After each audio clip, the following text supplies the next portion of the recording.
मेरा नाम रिचा है। मेरा पति विदेश जाने लगा तो अपनी 15 साल की बहन की जिम्मेदारी मुझे सौंप कर चला गया था। मैंने उसकी जल्द ही एक गरीब बूढ़े आदमी के साथ शादी करवाकर उसे चलता कर दिया था और पति को बताया कि मैंने तुम्हारी बहन की शादी बहुत अमीर परिवार में करती है। मेरा पति यह बात सुनकर बहुत खुश हुआ था।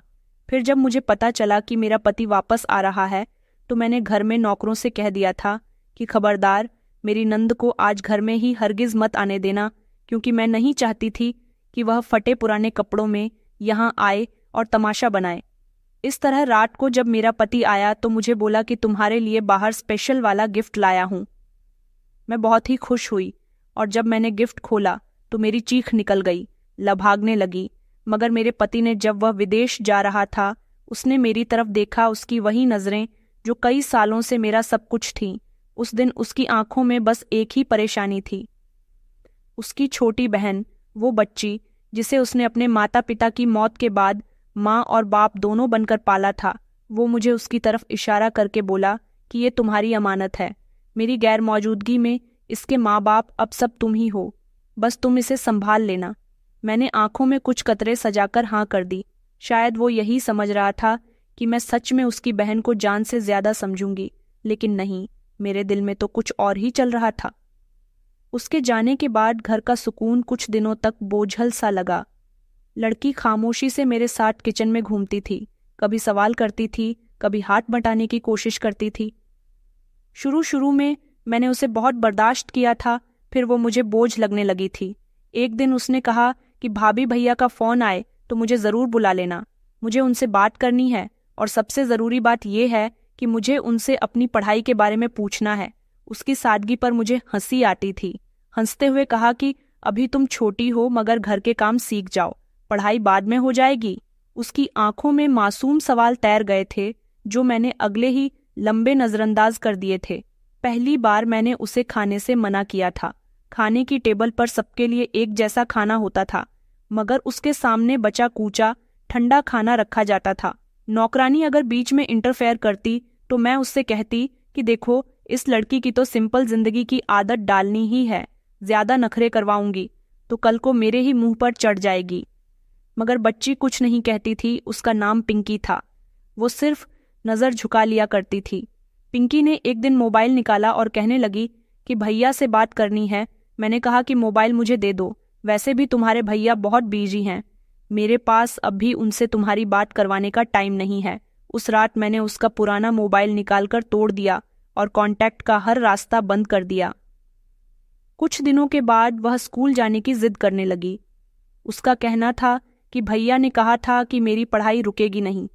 मैंने सख्त शब्दों में जवाब दिया कि तुम्हारे भैया बाहर हैं और घर की सारी जिम्मेदारी मेरे हाथ में है, जैसा मैं कहूंगी वैसा ही होगा। इस पर उसकी जुबान बंद हो गई थी, लेकिन आंखों में वो सवाल जैसे जम सा गया था। एक दिन मैंने नौकरानी को बुलाया और कहा कि पिंकी को किचन की सफाई, बाथरूम धोना, झाड़ू लगाना, सारे काम सिखाओ, ये काम करेगी तभी कुछ बनेगी। नौकरानी ने हिचकिचाते हुए पूछा कि मालकिन, ये तो बच्ची है, अभी भले ये क्या काम करेगी। मैंने उसे फौरन ही घूर कर देखा और कहा कि ये सब उसकी परवरिश का हिस्सा है, और वैसे भी घर में रहकर मुफ्त की रोटी तोड़ने से तो बेहतर है कि कुछ सीख ही ले। पिंकी दिन ब दिन खामोश होती जा रही थी। पहले वो मुझसे बातें करती थी, अब सिर्फ मेरी आंखों से हुक्म पड़ती थी और सर झुकाकर काम किया करती थी। एक रात मैंने उसके कमरे की लाइट ऑफ करने के बाद खिड़की से झांक कर देखा तो वो अपने भाई की तस्वीर हाथ में लेकर चुपचाप बैठी रो रही थी। मैंने दरवाज़ा खोला और कहा कि ये क्या नाटक है, क्या कर रही हो, सोने का टाइम है और ये रोना धोना बंद करो। तुम्हें अपने भैया की फिक्र है तो काम में ध्यान दो, वो तुम्हारी ऐसी हरकतों से खुश होंगे। उसने जल्दी से अपनी आंखें साफ कर ली थीं और बिस्तर पर लेट गई। अगली सुबह उसने नाश्ता बनाया, मेरी मदद की, लेकिन चेहरे पर थकान और दिल में कीन कन्फ्यूजन साफ नजर आ रही थी। जब वो किचन से बाहर निकली तो नौकरानी ने मुझसे कहा कि मालकिन जी, पिंकी तो बहुत ही खामोश हो गई है, उसका दिल बहुत उदास है। मैंने सख्ती से कहा कि दिल दुखे या टूटे, मुझे इससे कोई फर्क नहीं पड़ता, घर का काम ठीक होना चाहिए बस। इसके बाद मैंने नौकरों को हुक्म दिया था कि अगर वो लड़की कुछ उल्टा सीधा करे तो मुझे फौरन खबरदार कर देना। मेरे लिए वो कोई अमानत नहीं रही थी, बस एक जिम्मेदारी थी जिससे मुझे छुटकारा हासिल करना था। अब जब मैं पीछे मुड़कर देखती हूँ तो शायद उस दिन से मेरे पापों की शुरुआत हुई थी। उस दिन से जिस दिन मैंने उसकी तरफ बढ़ा हुआ हाथ थाम कर उसे माँ बनकर संभालने का वादा किया था और अगले ही लम्हे उस वादे को तोड़ दिया था। उस दिन दोपहर को मैं किचन में बैठी चाय पी रही थी जब मोहल्ले की एक सबसे ज्यादा बातें करने वाली औरत शिल्पा जी आईं, जिसे दूसरों के घरेलू मामलात में टांग अड़ाने का बहुत शौक था। वो बैठते ही कहने लगी कि मुझे तुमसे एक बात कहनी है, लेकिन दिल बड़ा करना पड़ेगा। मैंने कहा, बताओ क्या बात है, मैं सुन रही हूँ। उन्होंने चाय का घूंट लेकर कहा कि एक बूढ़ा जान पहचान का है, उसकी पत्नी मर चुकी है, अकेला है, उसे घर संभालने वाली पत्नी चाहिए। तुम्हारी नंद को वैसे भी यहाँ कोई खास काम तो है नहीं, तुम्हारे लिए बोझ ही है क्यों ना।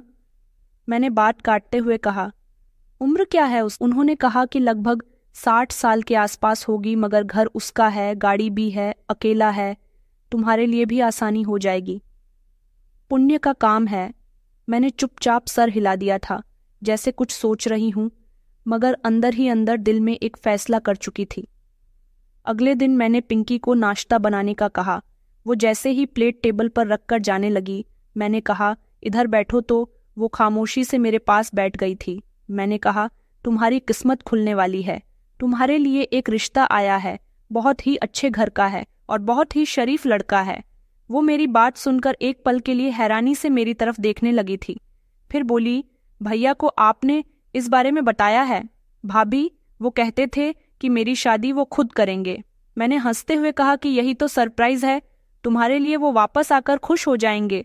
उसने सर झुका लिया था और सिर्फ इतना कहा कि अगर आपको ठीक लगता है तो ठीक है। भाभी, मैंने अगले ही दिन शादी की तैयारी शुरू कर दी थी। न किसी रिश्तेदार को बुलाया था, न किसी मोहल्ले वाले की परवत ही शिल्पा जी पंडित जी को ले आई थी, और फिर इस तरह मैंने पिंकी को अच्छी तरह से तैयार कर दिया था। मैंने उससे कहा था कि तुम घूंघट में ही रहना, किसी के सामने घूंघट मत खोलना, इसमें तुम्हारी ही भलाई है।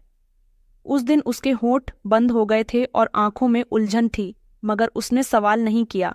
शादी की रस्म इतनी सिंपल थी कि जैसे कोई सौदा तय हो रहा हो। सब कुछ खामोशी से हो गया था। बूढ़े ने हाथ बढ़ाया तो पिंकी ने झिझक कर अपना हाथ पीछे हटाना चाहा। मैंने उसके कंधे पर दबाव डाला और कहा कि ये तुम्हारा भाग्य है, शुक्र करो कि इज्जत से तुम्हारी शादी हो रही है। उसकी शादी संपन्न हो चुकी थी और अगले ही घंटे पिंकी को उसके नए घर भेजने की तैयारी शुरू हो गई थी। उसी शाम जब मैं उसका सामान पैक कर रही थी, वो पास बैठकर खामोशी से मुझे देखती रही। फिर धीरे से कहने लगी कि भाभी, एक बार भैया से बात करवा दो, सिर्फ एक बार, वो मेरी शादी की खबर सुनकर खुश हो जाएंगे। मैंने उसे टोकते हुए कहा कि मैं उन्हें खुद बता दूंगी। इस समय इस बारे में बात करना ठीक नहीं है, कल वो खुद फोन करेंगे और वही तुम्हें आशीर्वाद देंगे। उसने कोई बहस नहीं की थी, बस सर झुकाकर बैठ गई थी। जैसे ही वो गाड़ी में बैठने लगी, उसने अपने भाई का नंबर मिलाया। मैंने फौरन उसके हाथ से फोन छीन लिया था और कहा कि तुम्हें अभी तक समझ नहीं आई है, ये तुम्हारी नई जिंदगी है, पुरानी बातें भूल जाओ। भाई की मोहब्बत में जो कुछ मिला था वो सब कुछ खत्म हो चुका है। वो दंग रह गई थी, खामोशी से बैठी रही और फिर गाड़ी का दरवाजा बंद हुआ और वो खामोशी से निकल गई थी। 2 दिन के बाद उस बूढ़े की बेटी घर आई और मुझसे कहने लगी कि आपने मुझे नहीं बताया था कि ये लड़की इतनी छोटी है, ना उसे खाना बनाना आता है, ना अपना मुंह खोलती है। पिताजी को तो उससे बात करना भी मुश्किल लगता है। मैंने हंसते हुए कहा, शुरू में सारी लड़कियां ऐसी ही होती हैं, धीरे धीरे सब सीख जाएंगी। मैंने दिल ही दिल में सोचा कि वो वहीं पर सेट हो जाए, कभी वापस ना आए। बस अब वो हमारे रास्ते से हट गई है। उसके बाद मैंने उसका नंबर भी ब्लॉक कर दिया था। शिल्पा जी ने कहा कि क्या सच में कोई ऐतराज नहीं हुआ? पिंकी को मैंने कहा, बिल्कुल भी नहीं, बल्कि वो तो बहुत खुश है, और अगर कुछ हुआ भी तो मुझे क्या, मेरी जिम्मेदारी तो खत्म हो गई है। मैंने अपने पति को अगले ही दिन फोन किया और बड़ी खुशी से बताया कि आपकी बहन के लिए एक अच्छा रिश्ता आया था। मैंने तुम्हारी बहन की शादी कर दी है, बहुत अच्छे और शरीफ लोग हैं। उन्होंने खुश होकर कहा कि चलो, मेरा आशीर्वाद तुम्हारे साथ है। तुमने मेरी गैर मौजूदगी में जो मेरी बहन के साथ किया, उसका बदला मैं कभी नहीं दे सकता। मैंने झूठ के अंदर सुकून तलाश करने की कोशिश की थी, लेकिन अंदर कहीं एक अजीब सी बेचैनी थी, जैसे कुछ गलत हो चुका हो, जिसे ठीक करने का कोई रास्ता नहीं बचा हो। दोपहर के समय मेरे मोबाइल पर वीडियो कॉल आई थी। विदेश के नंबर को देखकर मेरा दिल धड़क गया था। मुझे चेहरे पर सुकून भरी नरमी लानी पड़ी, मगर दिल बेफिक्र नहीं था। मेरे पति चेतन ने हंसते हुए पूछा कि कैसी हो तुम, और सब ठीक है ना?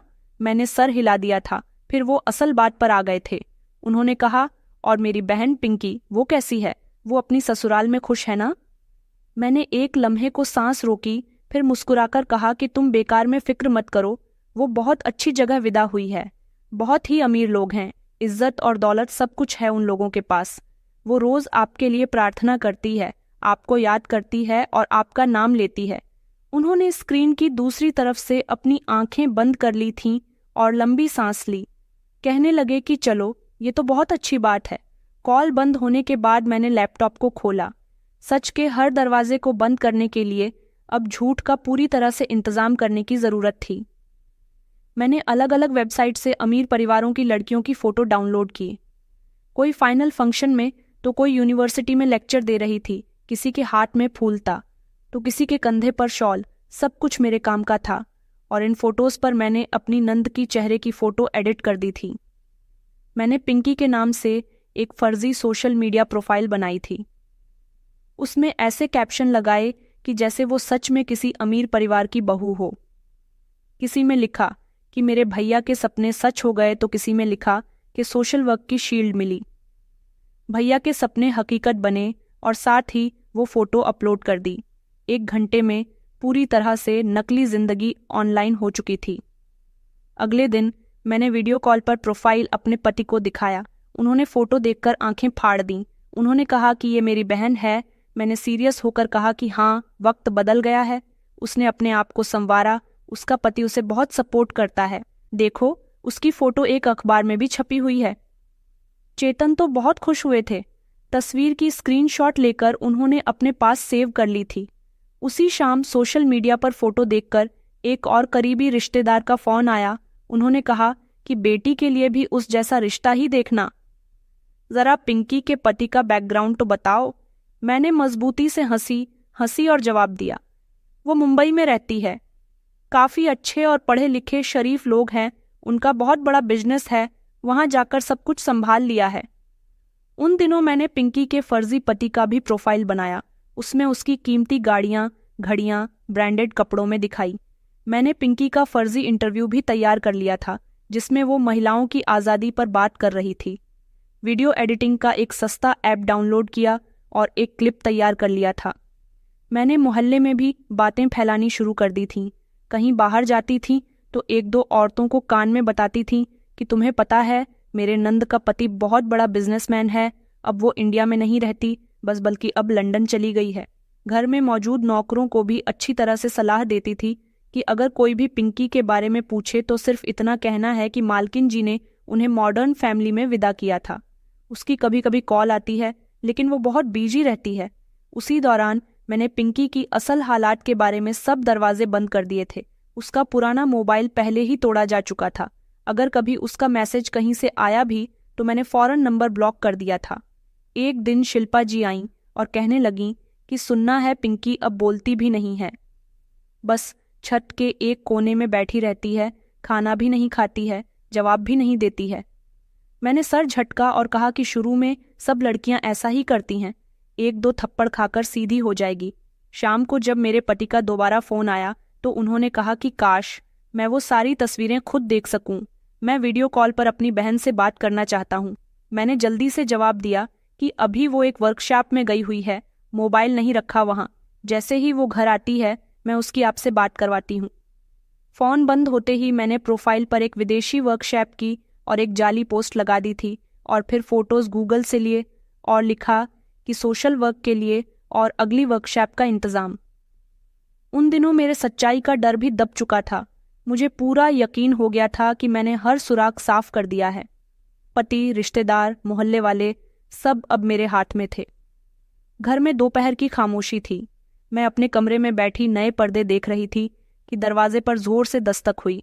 नौकर ने कहा कि मालकिन बाहर कोई लड़की है, फटे पुराने कपड़ों में भीगी हुई, वो कुछ कह भी नहीं रही। मैंने हैरानी से पूछा, उसका नाम क्या है? नौकर ने बताया कि लगता तो ऐसा है जैसे पिंकी मैडम जी हैं, लेकिन पहचाने नहीं जा रही। मैं बाहर आई तो वो पिंकी ही थी। उसके गले में दुपट्टा नहीं था, कपड़े कीचड़ से भरे हुए थे, पांव नंगे थे और बाजू पर निशान थे, जैसे किसी ने उसे मारा हो। वो नज़र झुकाकर मेरे दरवाजे के सामने खड़ी थी। मैंने अंदर ही अंदर दांत पीसे और फौरन नौकर को आंख से इशारा दिया कि दरवाज़ा बंद रखो, और ज्यादा शोर करे तो उसे से कह देना यहाँ जगह नहीं है। वो कुछ कहे बिना जमीन पर बैठ गई थी। बारिश होने लगी थी। मैंने खिड़की के पर्दे खींचकर बाहर झांक कर देखा तो अपनी गोद में सर रखे खामोशी से बैठी हुई थी, जैसे उसका शरीर तो यहाँ हो मगर जान कहीं और हो। मैं कमरे में वापस आ गई थी, लेकिन दिल अजीब सा बेचैन हो रहा था। मैंने टीवी खोला, चैनल बदलकर सीरियल लगा लिया था, आवाज तेज कर ली थी और खुद को बिजी रखने लगी थी। शाम के समय मोहल्ले की एक औरत ने दरवाजा खटखटाया। कहने लगी कि तुम्हारी नंद दरवाजे पर बैठी हुई है और तुम उसे अंदर नहीं ले रही हो, लोग बातें कर रहे हैं। मैंने सख्ती से कहा कि वो मेरी नंद नहीं रही, उसकी शादी हो चुकी है, अब उसका पति जाने और वो जाने, हमारा उससे कोई संबंध नहीं है। उस रात जब बारिश हुई तो वो भीगते हुए वहीं बैठी रही थी। न किसी से कुछ कहा, न दरवाजा खटखटाया। नौकर ने आकर कहा कि मालकिन जी, अगर पिंकी मर गई तो परेशानी हो जाएगी, कम से कम इसे चाय ही दे देता हूँ। मैंने गुस्से में कहा, मैंने कहा ना कि वो अब हमारी नहीं है, अगर जिंदा रही तो खुद चली जाएगी। रात के समय मैंने खिड़की से फिर से झांक कर देखा तो वो अपनी बाहों में सिमटी हुई थी, दीवार से टेक लगाकर आंखें बंद करके बैठी हुई थी। बारिश रुक चुकी थी मगर उसका शरीर कांप रहा था। मैंने पर्दा ढक दिया और लाइट ऑफ करके सोने चली गई थी। अगली सुबह जब मैं उठी तो दरवाजे के पास वो नहीं थी। मैंने नौकर को भेजा तो उसने बताया कि वो दिन निकलने से पहले ही यहाँ से चुपचाप उठी और बिना कुछ कहे कहीं चली गई थी। मैंने सुकून का सांस लिया था, लेकिन फौरन अपने मोबाइल से उसके पति को मैसेज भेजा कि अपनी पत्नी को संभालो, अगर दोबारा यहाँ पर आई तो पुलिस को बुला लूंगी। मेरे दरवाजे पर तमाशा नहीं होना चाहिए। दोपहर को उसका पति खुद आया। दरवाजे पर आकर कहने लगा, वो आई थी क्या? घर से 2 दिन से गायब है, वो सब कुछ मुझ पर डाल गई है, अगर आई हो तो बता देना। मैंने दरवाजे के पीछे से कहा कि हाँ वो आई थी, 2 दिन पहले मैंने उसे निकाल दिया। ये घर उसका नहीं था। उसका पति थोड़ी देर खामोश रहा, फिर चला गया। उसी दिन शाम को शिल्पा जी ने फोन किया। कहने लगी कि सुना है तुम्हारी नंद भागकर वापस आ गई थी, मोहल्ले में बातें हो रही हैं। मैंने सख्त शब्दों में जवाब दिया कि भाभी नहीं, वो भागने लगी थी, हमने उसे रोक दिया था, उसके पति के साथ वापस भेज दिया। उन्होंने हंसी रोककर कहा कि बस ये लड़कियां भी ना अपनी जगह समझती हैं और ना ही भाग्य। कुछ दिन के बाद जब मैं बाजार गई तो रास्ते में एक बूढ़ी औरत ने मुझे रोककर पूछा कि बहन, वो छोटी लड़की कहाँ गई जो आपके साथ रहती थी? बड़ी शरीफ लड़की थी। मैंने मामूली सा जवाब दिया कि ऊपर वाले ने उसके नसीब खोल दिए, बहुत खुश है अपनी ससुराल में। रात को जब मैं बिस्तर पर लेटी खिड़की से बाहर देखा तो लगा जैसे कुछ याद आने लगा हो। वो बारिश की रात, उसका भीगा हुआ शरीर, खून से जख्मी पैर, खामोशी से उसका बैठा रहना, सब एक मूवी की तरह मेरे दिमाग में चलने लगा था। मैंने करवट ली, लाइट बंद की और दिल में सोचा कि जो होना था हो गया। उसने खुद ही जिंदगी से हार मान ली है। मैंने तो सिर्फ दरवाज़ा बंद रखा था। रात के 2 बजे मोबाइल की घंटी बजी। मैं नींद में थी, लेकिन इस समय फ़ोन का आना थोड़ा बेमतलब सा होता है। दिल घबरा सा गया था। स्क्रीन पर नया नंबर था। मैंने सोचा शायद बाहर से मेरे पति की कॉल आई होगी, लेकिन जैसे ही मैंने कॉल उठाई, दूसरी तरफ पिंकी की कांपती हुई और बुझी हुई आवाज़ सुनाई दी थी। उसने कहा कि भाभी, मैं हूँ भाभी, बस एक बार मेरे भैया से बात करवा दो, मुझे मरने से पहले उनसे मिलना है। उसकी बात सुनकर जैसे कुछ लम्हे के लिए मेरी सांसें रुक गई थीं, लेकिन मैंने फौरन खुद को संभालना था। मैंने कहा, तुम अब इस काबिल नहीं रही हो कि तुम्हारी उनसे बात करवाई जाए। तुम्हारे भैया अब तुम्हारे कुछ नहीं लगते। जो तुम्हारे भाग्य में था वो तुम्हें मिल चुका। अगर इधर आने की कोशिश की तो मैं तुम्हें खुद पुलिस के हवाले कर दूंगी। तुम्हें मेरी कसम है, दोबारा इस नंबर से फोन आया तो बहुत बुरा होगा। दूसरी तरफ पूरी तरह से खामोशी छा गई थी, जैसे सांस भी रुक गई हो। फिर बहुत धीमी सी आवाज आई, भाभी सिर्फ एक बार भैया से बात करवा दो। मैंने बिना एक और शब्द सुने फोन काट दिया था और उसी समय नंबर ब्लॉक कर दिया था। कुछ लम्हे कमरे में खामोशी रही। अंधेरे में उसकी आवाज़ गूंजती रही। मैंने तक ही इसे मुंह छुपाकर अपनी आंखें बंद कर ली थीं, जैसे कुछ हुआ ही नहीं हो। सुबह होते ही मैंने नौकर को बुलाया और सख्ती से कहा कि सुनो, अगर वो लड़की कभी इस घर के आसपास भी नजर आ जाए तो दरवाजे के बाहर से ही उसको भगा देना, उसके लिए अब यहाँ पर कोई जगह नहीं है। नौकर ने सवाल करते हुए अंदाज में मुझे देखा था, फिर सर झुका लिया था। कहने लगा कि मालकिन जी ऐसा ही करेंगे। मैंने आगे कहा कि अगर उसने किसी से बात करने की कोशिश की तो सीधा मुझे खबर कर देना। वो चुपचाप चला गया था। अगले ही दिन दोपहर में मेरे पति का फोन आया। वो बहुत ही खुश मूड में लग रहे थे। उन्होंने कहा कि मेरी छुट्टी अप्रूव हो गई है, अगले महीने ही आ रहा हूँ। मैंने मुस्कुराहट के साथ जवाब दिया कि ये तो बहुत ही अच्छी बात है, इसका तो हम सब इंतजार कर रहे थे। फिर से उन्होंने वही सवाल दाग दिया। कहने लगे, वैसे तुमने कभी मेरी बहन से मेरी बात क्यों नहीं करवाई? वो तो मुझे फोन भी नहीं करती। मैंने फौरन मुस्कुराकर झूठ बोल दिया। अरे, वो बहुत बिजी रहती है, कभी वर्कशॉप में, कभी सोशल वर्क में, कभी अपने पति के साथ। लगभग कभी कभी मुझे भी कई कई दिन में मैसेज करती है। तुम आओगे तो खुद ही सब कुछ देख लेना। वो थोड़ा सा चुप हो गए थे, फिर कहने लगे कि अजीब बात है, जब छोटी थी तो रोज मेरे गले लगकर सोती थी, अब इतनी बदल गई है। मैंने जल्दी से टॉपिक बदलते हुए कहा कि तुम्हारी बहन अब बच्ची नहीं है, वो जिम्मेदार औरत बन चुकी है। समय के साथ साथ सब बदल जाते हैं। उन्होंने कोई जवाब नहीं दिया। मैंने फोन बंद करते हुए कहा कि मैं तुम्हारे कमरे की सफाई करवाती हूँ, जब आओगे तो सब तैयार मिलेगा। शाम को मैंने नौकरों को दोबारा याद दिलाया कि याद रखो, अगर पिंकी का साया भी इस घर पर पड़ा तो सबकी छुट्टी हो जाएगी, किसी को भी उस लड़की पर तरस नहीं खाना है। 2 दिन के बाद मोहल्ले की एक औरत ने बताया कि बहन, किसी ने कहा है कि पिंकी शहर के किसी एनजीओ में नजर आई है, लोगों को खाना बांटती है, छोटे बच्चों को पढ़ाती है, बहुत बदली बदली सी लगने लगी है, लेकिन पहचान में आ जाती है। मैंने तो चुप रहने में ही भलाई समझी, सिर्फ इतना कहा कि अब उसका हमसे कोई संबंध नहीं है। जो था वो खत्म हो चुका। उन्हीं दिनों एक अनजान नंबर से एक मैसेज आया, मैं मरने से पहले भैया को देखना चाहती हूँ। सिर्फ एक बार मैंने वो मैसेज बिना खोले डिलीट कर दिया, फिर मोबाइल पूरी तरह से बंद करके दूसरे दिन तक खामोशी में रखा। मैंने अपने पति को फोटो भेजनी शुरू कर दी।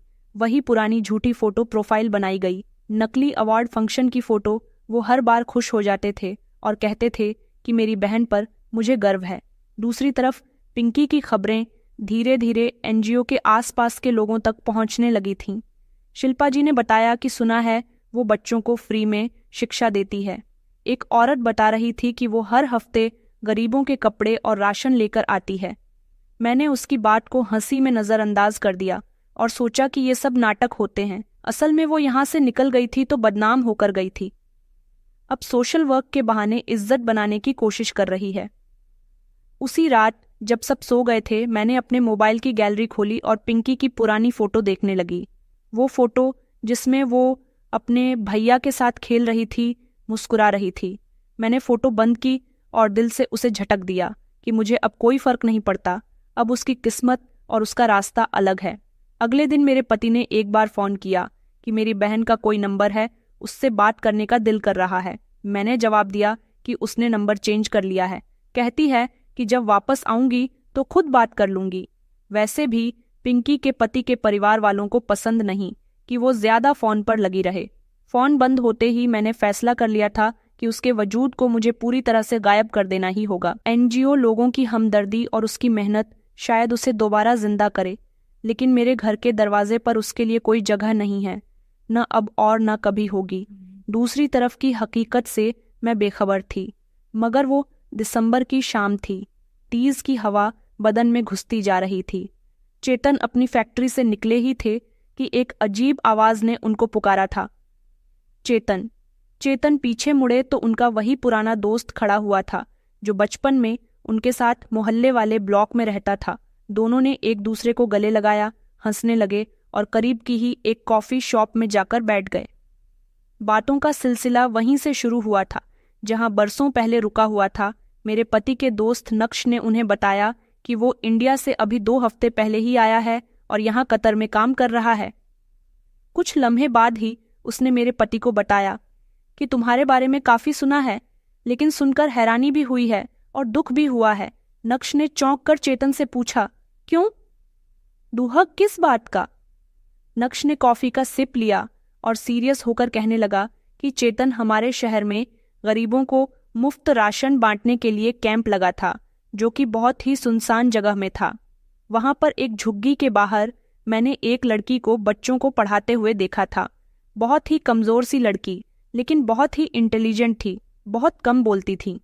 जब मैंने उसका चेहरा देखा तो मैं दंग रह गया था, क्योंकि वो बिल्कुल तुम्हारी बहन के जैसी लग रही थी, तुम्हारी बहन पिंकी जैसी। ये सुनकर तो चेतन की आंखें फटी की फटी रह गई थीं। उन्होंने गहरी सांस ली, फिर पूछा, क्या तुम्हें सच में यकीन है कि वो मेरी बहन ही थी? नक्श ने कहा कि मैंने उससे बात करने की कोशिश की थी। उसने सिर्फ इतना कहा कि अब मेरा किसी से कोई संबंध नहीं रहा। उसके शब्दों का अंदाज, उसकी आंखों का दर्द सच सच बता रहा था कि वो तुम्हारी बहन ही थी। ये बात सुनकर चेतन ने अपना सर झुका लिया था और उनका दिल किसी अनजाने डर में डूबा जा रहा था। उन्होंने नक्श से आगे डिटेल ली कि तुमने उसे किस दिन देखा था और कहाँ देखा था? वो अकेली थी या फिर किसी के साथ थी?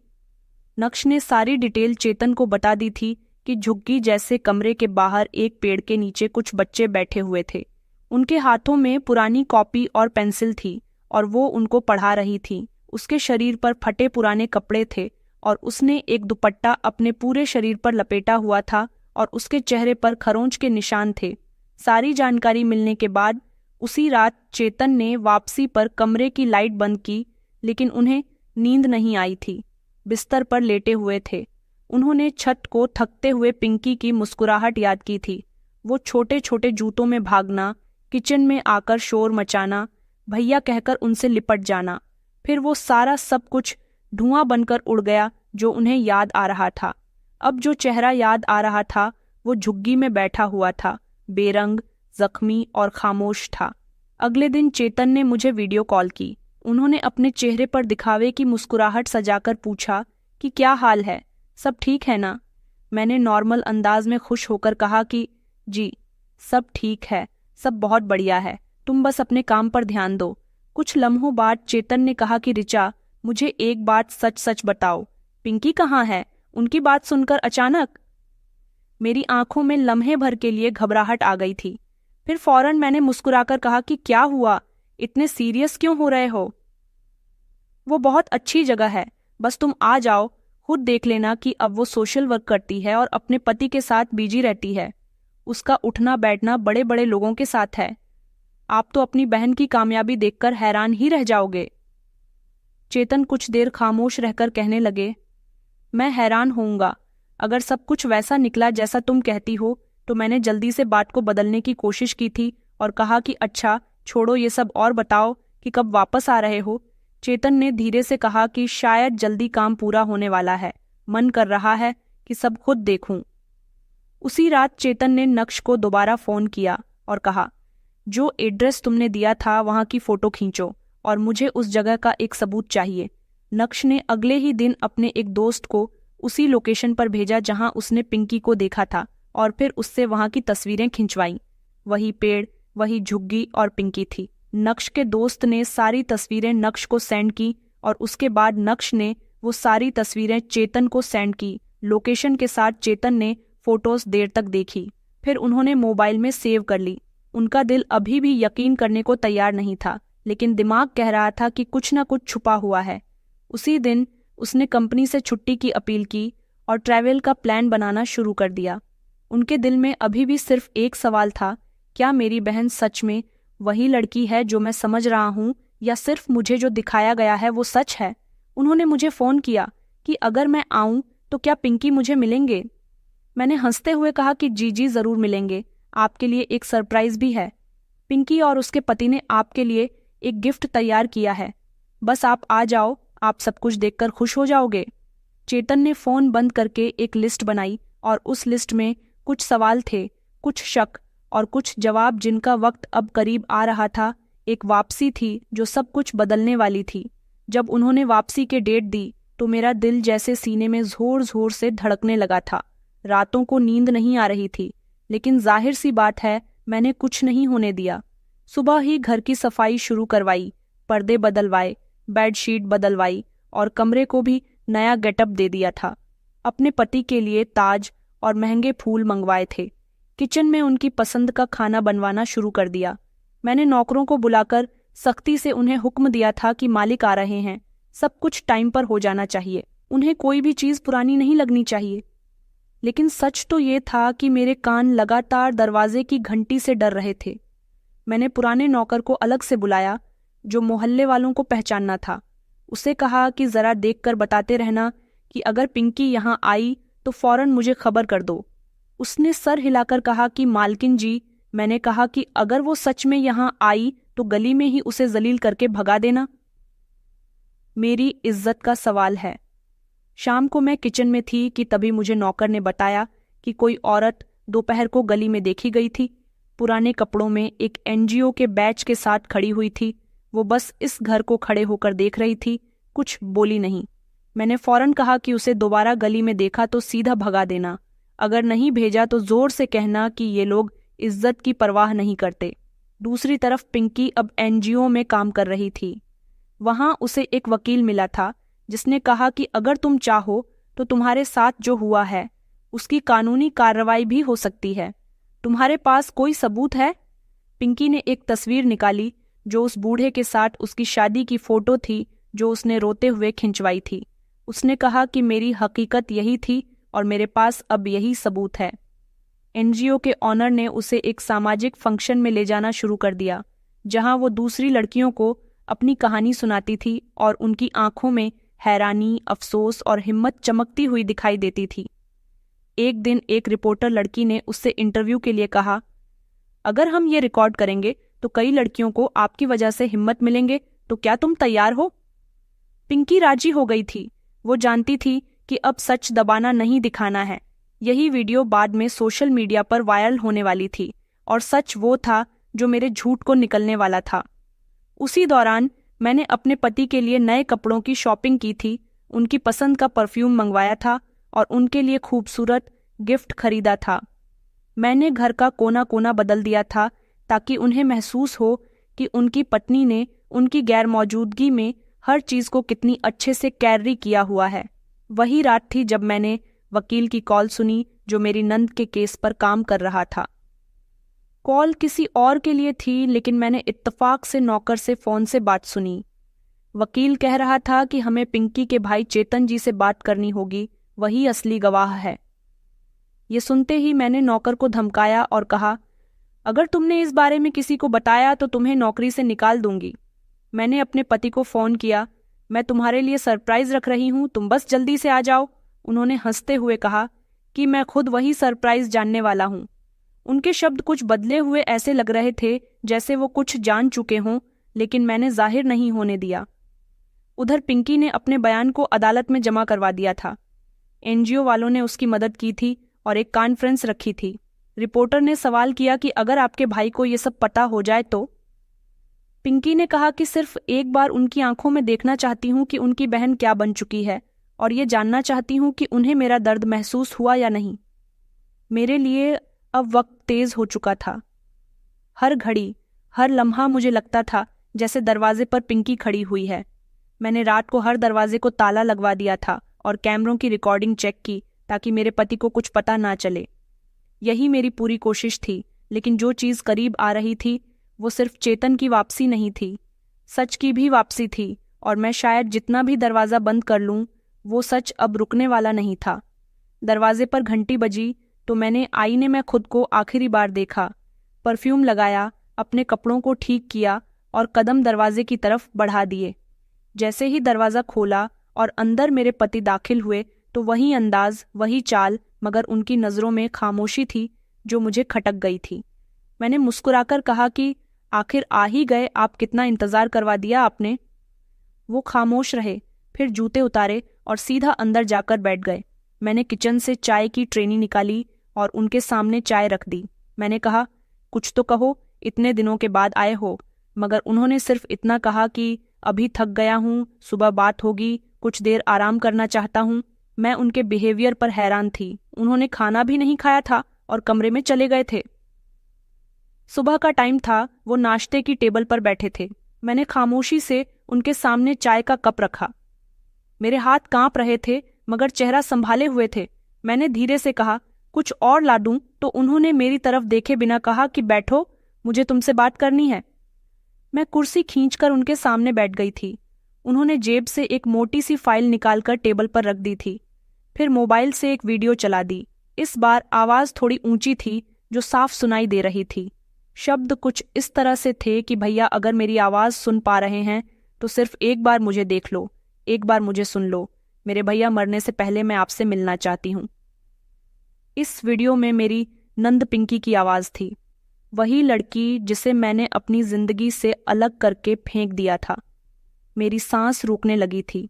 मैंने हाथ बढ़ाकर मोबाइल बंद करना चाहा, मगर उसने झटक दिया था। उन्होंने कहा कि अब ये सब देखना तुम्हारे लिए जरूरी है, क्योंकि जो तुमने बरसों से छुपाया वो अब मेरे सामने खुल चुका है। मैंने कांपती हुई आवाज में कहा कि ये सब झूठ है। चेतन, इन एनजीओ वालों को कुछ पता नहीं है। वो हंसने लगे और कहने लगे, बस धीरे से बोलो। मैंने एनजीओ के सर से बात की है। उन्होंने मुझे वो सारी रिपोर्ट दी है जिसमें तुम्हारा कैरेक्टर बार बार दोहराया गया है। हर जगह तुम, हर शब्द में तुम और तुम्हारा साया है।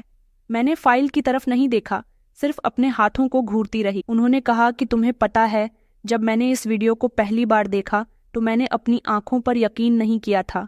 मैंने समझा कि ये कोई साजिश है, किसी दुश्मन की चाल है। लेकिन फिर मैंने उसके लेटर को पढ़ा, उसकी आवाज़ सुनी, उसकी खामोशी को महसूस किया। तुमने मेरे भरोसे को तोड़ दिया, और वो भी हंसते हंसते। मैंने जैसे आखिरी शब्द पर कुछ कहना चाहा चेतन, मगर जो किया हालात की मजबूरी थी। उस समय मेरे पास कोई चारा नहीं था। चेतन ने कहा कि खामोश हो जाओ। वो जोर से चीख कर बोले थे, क्योंकि अब मुझे तुम्हारी जबान पर भी भरोसा नहीं रहा। तुमने अपनी आसानी के लिए एक मासूम की जिंदगी बर्बाद कर दी और मुझे सिर्फ फोटो दिखाकर बहलाती रही। मैंने रोते हुए कहा कि मैंने उसे कभी कोई नुकसान पहुंचाने का इरादा नहीं किया। वो चिल्लाकर बोले, नुकसान? जिस दिन तुमने उसे बेच दिया उस दिन उसका शरीर बिका नहीं था, उसकी आत्मा भी टूट गई थी। तुमने उससे उसका भाई छीना था, घर छीना था, इज्जत छीनी थी। तुम्हें क्या लगता है कि मैं सिर्फ तुम्हारे मीठे शब्दों से हमेशा धोखा खाता रहता? मेरी आंखों से आंसू बहने लगे। मैंने अपने पति के पैर पकड़कर कहा कि प्लीज चेतन, मुझे एक मौका दे दो, मैं सब कुछ ठीक कर दूंगी। उन्होंने कहा कि नहीं रिचा, तुम्हारे पास बहुत मौके थे। जब वह फोन करती थी, जब वह दरवाजे पर आई थी, जब वह बारिश में भीग रही थी, तुमने हर बार दरवाजा बंद किया। आज वही दरवाजे तुम पर बंद हो चुके हैं। उनकी बात सुनकर मेरी चीख निकल गई थी। मैंने कहा, चेतन, मैं पछता रही हूँ, मर रही हूँ। वह पलट कर जाने लगी, फिर रुक कर बोले, मरने और जीने का फर्क तुमने उस दिन खुद मिटा दिया था, जब तुमने उसका हाथ किसी बूढ़े के हाथ में थमाया था। अब पछतावे का समय नहीं रहा, अब सिर्फ हिसाब का समय है। उसी समय दरवाजे पर नौकर आया और कहने लगा कि मालिक, बाहर कुछ लोग आपसे मिलने के लिए आए हैं। वो एनजीओ वाले हैं, उनके साथ एक रिपोर्टर भी है। ये सुनकर मैं चौंक गई थी कि आखिर ये सब क्या है। चेतन ने कहा, ये वो लोग हैं जो तुम्हारे सच को दुनिया के सामने लाएंगे। अब मैं तुम्हारे जुर्म का गवाह बनने वाला हूँ। मैं तुम्हारे साथ नहीं हूँ, बल्कि मैं तुम्हारे खिलाफ हूँ। मैंने कांपती हुई आवाज में पूछा, तुम सबके सामने मेरी बेइज्जती करोगे? उन्होंने कहा, नहीं, तुमने जो किया खुद अपने लिए किया। तुम्हें सिर्फ वही मिलेगा जिसकी तुमने बुनियाद रखी थी। दरवाजा खुला और बाहर वो लोग खड़े थे। उनके हाथों में कैमरा, फाइल और एक छोटी सी सीढ़ी थी। वही हकीकत, वही सबूत जिसे मैंने मिट्टी में दफन करने की कोशिश की थी। चेतन ने मेरी तरफ आखिरी बार देखा और कहने लगे, अब तुम्हें खुद अपने सच का सामना करना है। मैं जा रहा हूं अपनी बहन को लेकर, जो अब सिर्फ मेरी बहन नहीं बल्कि मेरी बेटी भी है। दरवाज़ा बंद हुआ और मैं अपने हाथ में वही फाइल पकड़े ज़मीन पर बैठी रह गई थी। पहली बार मुझे लगा कि पर्दा सिर्फ झूठ पर नहीं होता, कैरेक्टर पर भी होता है, और आज वो पर्दा उठ चुका था। घर के हॉल में कुर्सियां लगा दी गई थीं। मैं हैरान थी कि ये सब क्यों हो रहा है। पहले मुझे लगा कि शायद कोई मीटिंग है, शायद पिंकी कुछ समझने के मूड में है। लेकिन जब नौकर ने आकर कहा कि मालिक जी ने मोहल्ले वालों, रिश्तेदारों और सारे नौकरों को आज शाम के लिए बुलाया है, यह सुनकर मेरे दिल में घबराहट होने लगी थी कि मेरा पति तो मुझे अकेला छोड़ गया। फिर शाम को वापसी। शाम से कुछ देर पहले मेहमान आने लगे। मेरे पति के चाचा और मामा और उनके कुछ और भी रिश्तेदार, मोहल्ले की शिल्पा जी और बड़े बड़े लोग और भी कई सारे लोग थे जिन्हें मैं बरसों से नज़रअंदाज करती आई थी।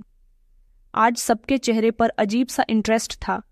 कमरे का माहौल बोझल हो चुका था।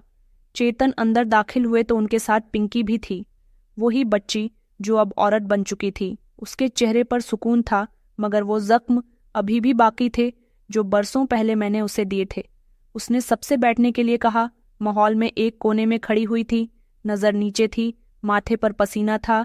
चेतन ने सबकी तरफ देखा, फिर कहने लगे कि आज मैं आप सबके सामने एक फैसला सुनाने जा रहा हूँ, लेकिन उससे पहले आपको एक कहानी सुननी होगी। उन्होंने स्क्रीन पर वही वीडियो चलाई जो पिछले दिनों मुझे दिखा चुके थे। वही चीखें, वही खामोशियाँ, वही जख्म। जब वीडियो खत्म हुई तो हाल में एकदम सन्नाटा छा गया। मोहल्ले की औरतों ने एकदम से कहा कि हे भगवान, ये तो पिंकी की भाभी है। चेतन ने कहा कि हाँ, ये वही औरत है जिसे मैंने अपनी बहन को अमानत के तौर पर सौंपा था, और यही वो औरत है जिसने मेरी गैर मौजूदगी में उस अमानत का सौदा कर दिया। मेरे ससुराल की तरफ के रिश्तेदारों ने हैरानी से मेरी तरफ देखा और मेरे पति के मामा जी ने कहा कि क्या ये सब सच है? बहू, तुमने ऐसा कैसे कर लिया? मैंने कुछ कहने के लिए मुंह खोला, लेकिन जुबान साथ नहीं दे रही थी। चेतन ने आगे बढ़कर फाइल सबके सामने रखी और कहने लगे, ये है असली रिपोर्ट, एनजीओ की इन्वेस्टिगेशन की वकील का बयान, और वो सब जो मैंने खुद अपनी आंखों से देखा। लोग एक एक करके फाइल के करीब आए। सबने पन्ने पलटे, कुछ सर हिला रहे थे, कुछ सिर्फ आहें भर रहे थे। फिर एक आवाज आई, ऐसी औरत को तो कोई माँ भी ना कहे। एक औरत ने आगे आकर कहा कि मालकिन जी, हमें शर्म आती है कि हम आपके लिए काम करते थे। मैं पीछे हट गई और दीवार के साथ लगकर खड़ी हो गई। चेतन ने चिल्लाते हुए कहा कि मैं यहाँ इंसाफ के लिए खड़ा हुआ हूँ। मेरी बहन आज मेरे साथ है और मैं सबके सामने ऐलान करता हूँ कि आज के बाद ये औरत मेरी जिंदगी से पूरी तरह से निकल जाएगी। फिर उन्होंने हाथ से मेरी तरफ इशारा करते हुए कहा कि जिसने मेरे भरोसे को तोड़ दिया, मेरी बहन की मासूमियत को रोंद डाला, वो अब मेरे घर में रहने की हकदार नहीं।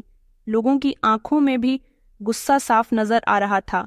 मोहल्ले की औरतों ने कहा कि ऐसी औरत से तो गली का कुत्ता भी। किसी दूसरी औरत ने कहा कि ऐसे ही लोग होते हैं जो अपनी आसानी के लिए अनाथों को मिट्टी में मिला देते हैं। चेतन ने पिंकी को अपने पास खड़ा किया, उसके सर पर हाथ रखा और कहने लगे कि अब तुम मेरी बहन नहीं, मेरी बेटी हो।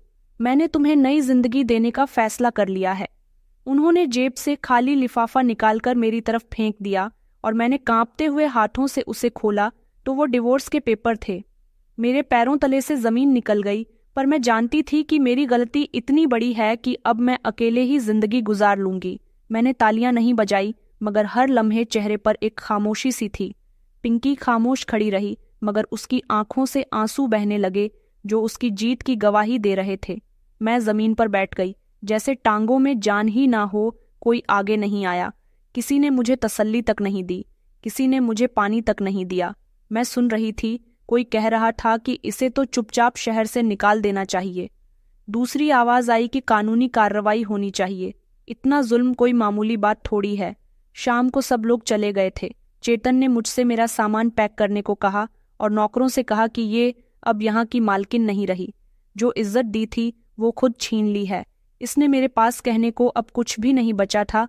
मैंने नजर झुकाई, बस ये सुना कि पिंकी अब इसी घर में रहेंगी और मैं उसकी जगह नहीं छीन सकती।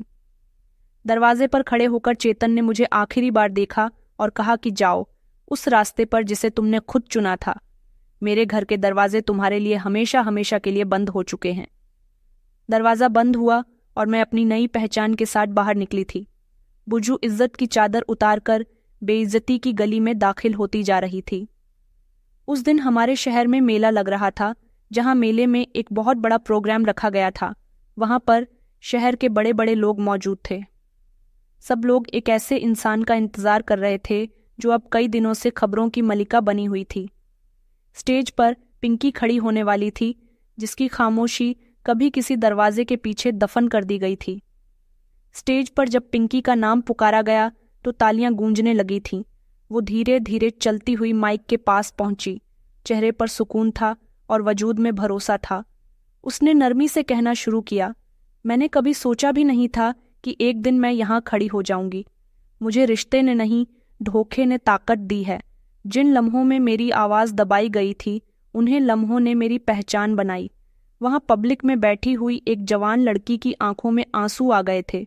वो बाद में उससे मिलने के लिए आई और ये कहने लगी कि आपकी कहानी ने मेरी हिम्मत बढ़ाई है, मैं भी अपनी ज़िंदगी वापस हासिल करना चाहती हूँ। वो अब सिर्फ एक NGO की मेंबर नहीं थी, बल्कि एक मिसाल बन चुकी थी।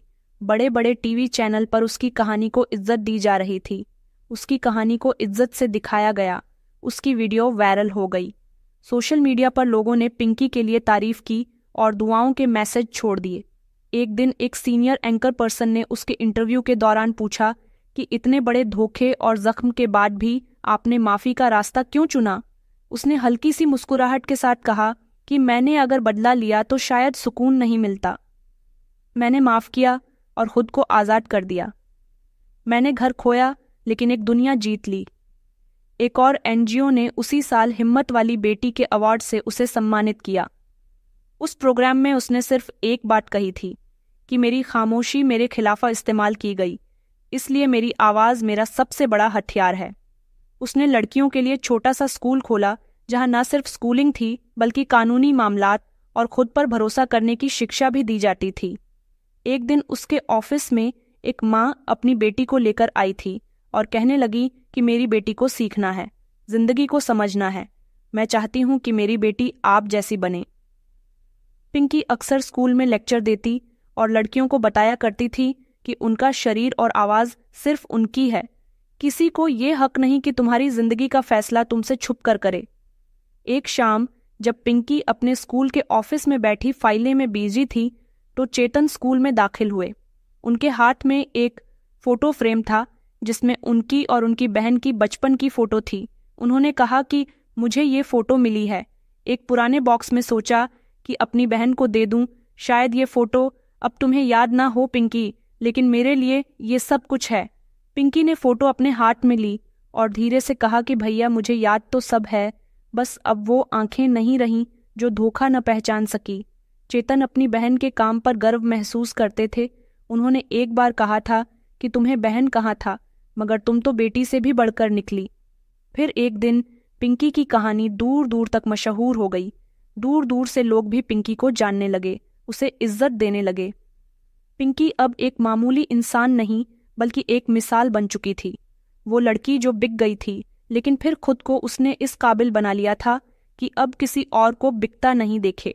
बाहर सूरज डूब चुका था और किराए के इस छोटे से कमरे में बस एक बल्ब जल रहा था जो हल्की हल्की रोशनी के साथ टिमटिमा रहा था। मैं खिड़की के पास बैठी हुई थी, चाय का कप खाली और नजरें दरवाजे पर थीं। ना कोई आवाज आई, ना कोई दस्तक थी। अब मेरी दुनिया यही कमरा था। हर दीवार बीते हुए समय की आवाज बन चुकी थी। इस दीवार पर वही लम्हे चीखते थे जो मैंने किसी और को रुलाने के लिए चुने थे। वो चीखें मुझे पलटकर सुनाई देती थी। एक दिन पास वाले कमरे में एक औरत ने अपनी बेटी को चिल्लाते हुए पुकारा, बेटी दरवाजा बंद कर लो। मेरे कानों में फौरन ही आवाज गूंजने लगी थी, भाभी एक बार भैया से बात करवा दो। सिर्फ एक बार मैं फौरन उठकर दीवार के साथ लग गई थी। हाथ कानों पर रख लिए थे, आंखें बंद कर ली थीं, मगर आवाज थमने का नाम नहीं ले रही थी। मैंने खुद से कहा कि ये बस एक वहम है, सब कुछ खत्म हो चुका है, लेकिन दिमाग, दिल और ज़मीर अलग अलग कहानी सुना रहे थे। मैंने कई बार चेतन को फ़ोन करने का सोचा था, लेकिन फिर ख्याल आया उनसे बात करना अब नामुमकिन है, क्योंकि वो घर नहीं रहा, वहाँ रिश्ता नहीं रहा, वो इज्जत नहीं रही। एक दिन अखबार में छोटा सा ऐड देखा, नई रोशनी, NGO, कमज़ोर लड़कियों के लिए सलामती की जगह। मैं जानती कि ये वही NGO है जहाँ पिंकी है। मैंने दरवाजे तक जाने का सोचा, लेकिन कदम फौरन ही पीछे खींच लिए थे।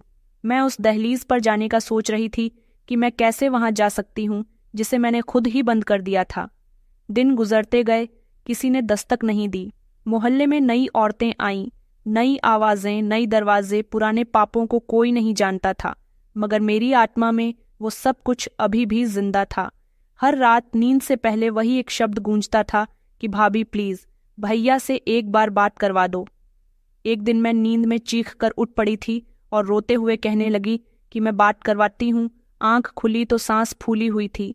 बिस्तर भीगा हुआ था। दरवाजे की तरफ देखा, कोई नहीं था। मैं जान चुकी थी कि अब कोई दरवाज़ा खटखटाने वाला नहीं है। अब जो दरवाज़ा खुलेगा शायद वो आखिरी होगा। दिन की रोशनी भी अब आंखों में चुभती थी और रातें उन आंसुओं की वजह बन चुकी थीं जिन्हें किसी ने देखा नहीं था। और इस तरह वो औरत जिसने सब कुछ होने के बावजूद भी कुछ नहीं समझा, आखिरकार एक कमरे में कैद होकर अपनी आवाज़ों के साथ दफन हो गई। तो दोस्तों, हमारी कहानी कैसी लगी कमेंट में ज़रूर बताएं। वीडियो अच्छी लगी तो इसे लाइक करें और हमारे चैनल को सब्सक्राइब करना ना भूलें। धन्यवाद।